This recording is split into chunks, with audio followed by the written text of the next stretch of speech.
स्वागत है तस्सलाम। कल हमने महमूद गजनवी के बारे में पढ़ा था, उसके अभियान तथा उसकी मृत्यु तक हम पहुँचे। किस प्रकार उसने भारत में बहुत लूटपाट की और उसके बाद किस प्रकार उसकी मृत्यु हुई, ये हमने डिटेल से देखा। आज हम पढ़ते हैं उसी के एक सामंत वंश, गजनी वंश के सामंत थे गौरी साम्राज्य। गौरी वंश था, वो गजनी वंश का सामंत था। जैसे कि सिसोदिया वंश के सामंत थे पन्ना राय और ये बाकी जितने भी राजा थे उसके मेवाड़ के सामंत थे।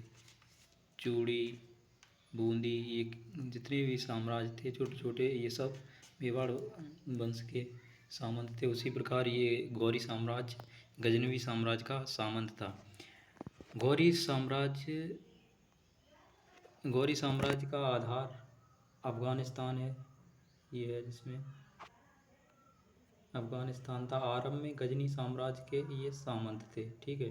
मोहम्मद गौरी का प्रारंभिक नाम है सियाबुद्दीन मोहम्मद मुइजुद्दीन बिन शाम था। नहीं, इसका सियाबुद्दीन महमूद शाम था नाम। ये मुइजुद्दीन का कोई वो है, एरर है यहाँ। मोहम्मद गौरी का प्रारंभिक नाम सियाबुद्दीन मोहम्मद शाम था। सियाबुद्दीन मोहम्मद शाम, ये हटा लेना। सियाबुद्दीन मोहम्मद शाम था इसका नाम। और मोहम्मद गौरी ने गजनी के सिंहासन पर आरूढ़ हुआ, जो बैठा वो 1173 ईस्वी में गजनी के साम्राज्य पर बैठा। और इससे पूर्व इसके बाकी वंशज थे। ठीक है, तो इसका स्क्रीनशॉट लेना आप। गौरी साम्राज्य का आधार अफ़गानिस्तान था, जो गजनी के सामंत थे। और मोहम्मद गौरी का प्रारंभिक नाम मोहम्मद शाम था, सियाबुद्दीन मोहम्मद शाम। और सियाबुद्दीन मोहम्मद शाम गजनी की सिंहासन पर 1173 में बैठा। ठीक है। मोहम्मद गौरी के आक्रमणों से भारत की स्थिति। उत्तर पश्चिम सीमा पर सिंध, मुल्तान और पंजाब के मुसलमानी राज्य थे। जो भारत था उसके उत्तर पश्चिम भारत है ये, और भारत के उत्तर पश्चिम इस साइड सारे राज्य थे, वो सब मुसलमानी राज्य थे। सिंध, मुल्तान, पंजाब, ये सारे थे वो मुसलमानी राज्य थे। गुजरात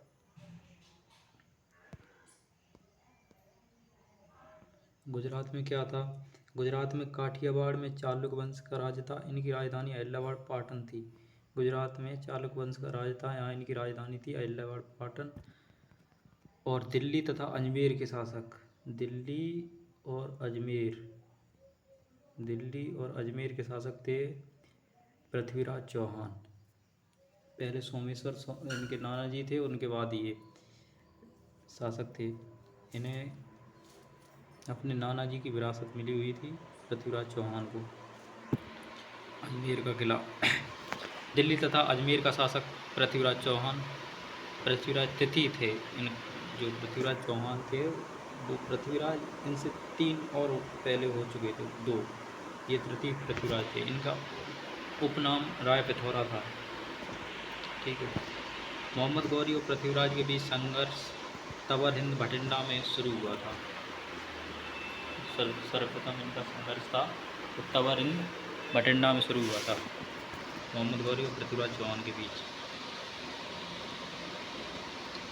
अपने प्रारंभिक आक्रमणों में गौरी का सैन्य उद्देश्य पंजाब और सिंध पर नियंत्रण हासिल करना था। उसने पहले आक्रमणकारियों के विपरीत, जो खैबर दर्रे से भारत में प्रवेश करते थे, उसने गोमल दर्रे से भारत में प्रवेश किया। ठीक है। और गोमल दर्रे के माध्यम से सिंध के मैदानों में प्रवेश करने की कोशिश की थी। पेशावर, उच्च और मुसलमान मुल्तान पर अधिकार कर उसने पंजाब पर अधिकार कर लिया। ठीक है। पेशावर और उसके अधिकार, फिर उन्होंने गंगा के मैदानों को नियंत्रित करने वाले राजपूत राज्यों के खिलाफ अपनी सेना लगाने को निर्देशन किया। चौहानों को सबसे अधिक दबाव का सामना करना पड़ा। पेशावर चौहानों को करना पड़ा क्योंकि उन्होंने दिल्ली और अजमेर हिंदुस्तान के प्रवेश द्वार पर कब्जा कर लिया था। चौहानों को सबसे अधिक मोहम्मद गौरी से युद्ध करना पड़ा क्योंकि उन्होंने दिल्ली और अजमेर का शासन था और यहाँ से ही भारत का सेंटर पॉइंट था दिल्ली, तो इसलिए जिसकी दिल्ली उसकी का भारत, ये सिस्टम पहले भी था। 1191 ईस्वी में बठिंडा की घेराबंदी की गई तो चौहानों ने आत्मसमर्पण कर दिया। 1191 गलत रहा था। तो चौहानों ने तराइन के युद्ध 1191 में गौरियों की पराजय देकर पृथ्वीराज के अधीन बठिंडा को पुनः प्राप्त किया। तराइन के फर्स्ट युद्ध में पृथ्वीराज चौहान की विजय होती है, ठीक है, जो मोहम्मद गौरी तथा पृथ्वीराज चौहान के बीच हुआ था। इन्हें बठिंडा पुनः प्राप्त किया था 1191 में, ठीक है। 1191 में पृथ्वीराज चौहान की विजय हुई थी। 1192 में मोहम्मद गौरी की विजय हुई थी। मोहम्मद गौरी एक बड़ी ताकत के साथ तराइन लौटे। दूसरी लड़ाई 1192 जहाँ चौहानों से हार स्वीकार की थी 1191 में, वहीं उन्होंने 1192 में चौहानों को हराया और मध्य एशिया की परियोजनाओं को लौटाया। कुतुबुद्दीन ऐबक की कमान दिल्ली इंद्रप्रस्थ एक सोना छोड़ गया। एकता प्रथा मोहम्मद गौरी ने ही शुरू की थी क्योंकि इसने दिल्ली का और लाहौर का इक़्तिदार कुतुबुद्दीन ऐबक को नियुक्त किया था तथा बंगाल बिहार का इक़्तिदार कुतुबुद्दीन बख्तियार खिलजी को नियुक्त किया था, ठीक है। वो बहुत बेवकूफ़ था, उसने नालंदा विश्वविद्यालय जला दिया था और दुष्ट प्रवृत्ति का आदमी था वो, ठीक है। ये मोहम्मद गौरी का चित्र है तथा ये इसके साम्राज्य का वर्णन है, कहाँ से कहाँ तक फैला हुआ था। चित्र हालांकि कोई ज़्यादा मायने नहीं रखता, इसे लास्ट में पृथ्वीराज चौहान यहाँ तो मानना ही होता है। इतिहास में इसे कुकरो जनजाति द्वारा मारा गया है। यहाँ से गजनी से स्टार्ट होता है, लाहौर, मुल्तान, दिल्ली, अजमेर, पट्टन, बनारस, लखनऊ, नालंदा वगैरह, यहाँ सब इसका शासन रहा। गौरी का आक्रमण इस अवधि के दौरान तुर्कों ने उत्तर भारत के एक बड़े हिस्से पर अपना आधिपत्य बढ़ाया, लेकिन उनका नियंत्रण अधिकतर जमीन पर था। विजय प्राप्त क्षेत्र तेजी से नियंत्रण से बाहर हो गए। उनके नियंत्रण में ठोस आधार खोजने कई दशक लग गए। जितने उसने विजय प्राप्त की थी मोहम्मद गौरी ने, वो शीघ्र ही नियंत्रण से बाहर हो गए और स्वतंत्र हो गए, ठीक है। तराइन की दूसरी लड़ाई के इतिहास की एक महत्वपूर्ण घटना बन गई क्योंकि इसने तुर्कों के उत्थान का मार्ग प्रशस्त किया। इसी क्षण से राजपूत शक्ति का पतन हो गया। कुछ स्थानों पर तुर्कों ने राजपूत सत्ता को जारी रखने की अनुमति दी यदि तुर्की का आधिपत्य स्वीकार कर लिया था। इस प्रकार अजमेर एक जागीरदार शासक के रूप में पृथ्वीराज के पुत्र के अधीन शासन जारी रखा। ऐबक के अधीन तुर्कों ने सभी दिशाओं में क्षेत्रीय प्रगति की। ऐबक ने ऊपरी गंगा यमुना के दोआ में एक सैन्य टुकड़ी अड्डा स्थापित किया। 1192 में मेरठ पर कब्जा कर लिया। 1193 में दिल्ली पर कब्जा कर लिया। इसने आसानी पूर्व से घुसपैठ भेजने के लिए रखा गया था। 1194 कोल अलीगढ़ का प्राचीन नाम था, वहाँ पर अधिकार कर लिया। मोहम्मद गौरी ने गढ़वाल वंश राजा जयचंद को चुनौती दी और चंदावर 1194 में इसे पराजित किया क्योंकि भारत आने का निमंत्रण जयचंद ने ही दिया था। मोहम्मद गौरी को पृथ्वीराज चौहान के विरुद्ध युद्ध के लिए भड़काया था क्योंकि पृथ्वीराज चौहान ने उसकी बहन संयुक्ता से शादी कर ली थी। इस कारण उसने मोहम्मद गौरी को निमंत्रण दिया। पृथ्वीराज चौहान उस समय के सबसे शक्तिशाली राजा हुआ करते थे। तो जयचंद पृथ्वीराज चौहान का मुकाबला न कर सका तो उसने इन्हें मोहम्मद गौरी को निमंत्रण दिया और कहा कि वो पृथ्वीराज चौहान के विरुद्ध अभियान में आपकी सहायता करेंगे, विजय अभियान में, और उसने सहायता नहीं की। इससे खींचकर 1194 में मोहम्मद गौरी ने चंदावर के युद्ध में उन्हें परास्त किया और पत मारा। स्टेशनों बनारस आसानी से अन्य महत्वपूर्ण शहरों में रखा गया। उनकी राजधानी कन्नौज पर 1198 में कब्जा कर लिया। अन्य महत्वपूर्ण क्षेत्र तुर्की नियंत्रण में लाया गया था, बयाना, ग्वालियर, अहलवाड़ और बदायूं। 13वीं शताब्दी की शुरुआत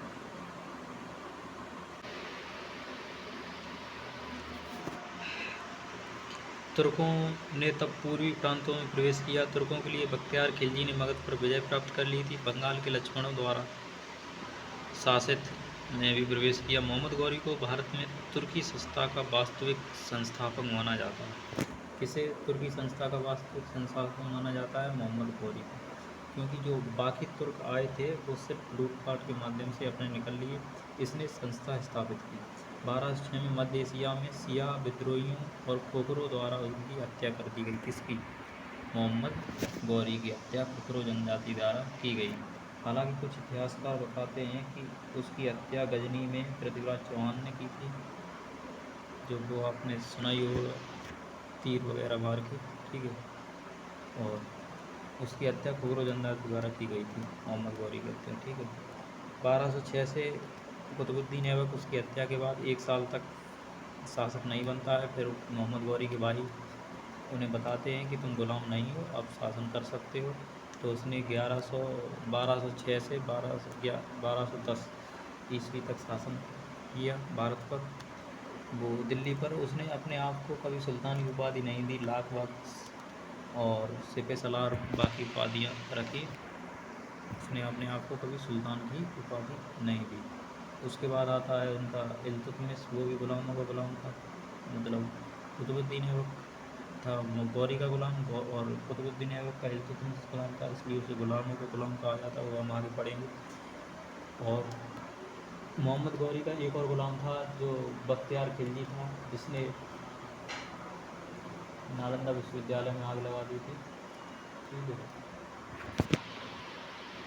हम पढ़ रहे हैं गौरी के युद्ध अभियान। गौरी का प्रथम आक्रमण 1175 में मुल्तान पर था। उसकी विजय हुई, अपने मुल्तान को अपने साम्राज्य में मिलाया। गौरी का द्वितीय सफल आक्रमण था माउंट आबू पर युद्ध पड़ा था, जो 1178 में हुआ था। असफल आक्रमण किया उसने, जान बचाकर उसे भागना पड़ा था। उसे भीमद्वितीय या मूलादित्य ने हराया था 1178 में। गौरी की यह पहली पराजय थी भारत में। किसने हराया था उसे? भीमद्वितीय ने, माउंट आबू पर जो युद्ध हुआ था उसमें, ठीक है।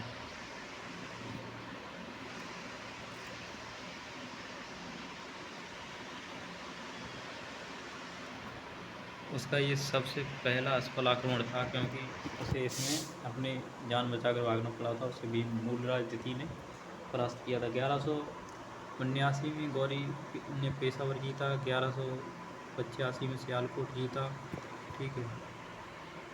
1186 में संपूर्ण पंजाब पर गौरी का अधिकार हो गया। गजनी राजवंश 1186 में लगभग समाप्ति हो चुका था। 1189 में सीमावर्ती किले और बठिंडा पर अधिकार कर लिया। 1191 में तराइन के प्रथम युद्ध, ये बहुत अच्छा वर्णन मिलता है कि तराइन के प्रथम युद्ध के लिए जयचंद ने उन्हें प्रेरित किया था, मोहम्मद गौरी को, और कहा था कि हम तुम्हें पृथ्वीराज के विरुद्ध सहायता देंगे, पर उसने ऐसा कुछ किया नहीं था। तो उसने चंदावर के युद्ध में उन्हें भी निपटा दिया था, ठीक है। तो 1191 में तराइन का प्रथम युद्ध हुआ, इसमें गौरी की पराजय हुई तथा पृथ्वीराज चौहान की जीत हुई थी। 1192 में तराइन के द्वितीय युद्ध में मोहम्मद गौरी द्वारा पृथ्वीराज चौहान की पराजय हुई, और 1192 से ही भारत में मुस्लिम शक्ति की स्थापना हुई।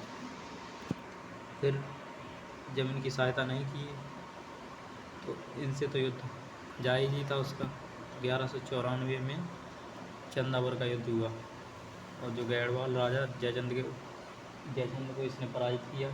और ये युद्ध इसीलिए किया कि तुम नहीं आते तो पृथ्वीराज हमें मार रहा था, तब तुम आए नहीं, तो इसलिए युद्ध जरूरी था। मोहम्मद गौरी के सिक्कों पर एक तरफ देवी लक्ष्मी की मूर्ति बनी है, दूसरी तरफ अरबी में खुदा लिखा हुआ है, कलमा लिखा है।